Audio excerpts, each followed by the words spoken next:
3 రకాలుగా దేవుడు జవాబిస్తాడు. Yes, no, wait.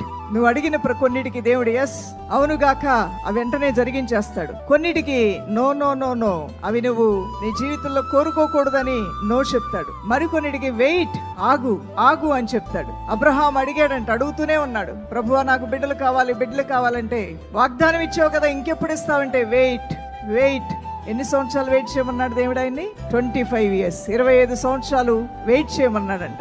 Wait చేయి, నీకేం ఇబ్బంది ఏం లేదు, నువ్వు సంతోషంగా అన్నిట్లో ముందుకు వెళ్ళు. ఆ లేని దాని గురించి ఆలోచించుస్తూ చింతకి లోనవుతూ నీ జీవితాన్ని దుర్భరంగా చేసుకోవద్దు నా దాసుడైన అబ్రహామా. నీ బాధ్యతలు నిర్వర్తించు, నీ పనులు నిర్వర్తించు, నీ కుటుంబ జీవితాన్ని ముందుకు కొనసాగించు. నేను ఇస్తానని వాగ్దానం చేస్తాను కాబట్టి తప్పకుండా తగిన సమయంలో నేను ఇస్తాను. ఆ యొక్క డిలే అనేది డినైల్ కాదు అనేది ఒక ఇంగ్లీష్ వర్డ్ ఉంటుంది. ఆలస్యం అనేది దేవుడు నీకు అది ఇవ్వడేక అనే దానికి సాదృశ్యం కాదు, దాని అర్థం అసలు కానే కాదు. ఆయన ఆలస్యం చేస్తున్నాడు, వెయిట్, ఆగుము నా కుమారుడా అన్నాడు అంటే నువ్వు వెయిట్ చేయాలి. వెయిట్ చేసినప్పుడు అది తగిన సమయంలో నీకు ఇవ్వటం దేవుని ఉద్దేశమేమో, ఆ సమయంలోనే నీకు దేవుడు అనుగ్రహిస్తాడు. కొన్నిటికి వెంటనే ఎస్ చెప్తాడు, కొన్ని నో అంటాడు. ప్రభు వద్దు, నీకు అది మంచిది కాదంటాడు.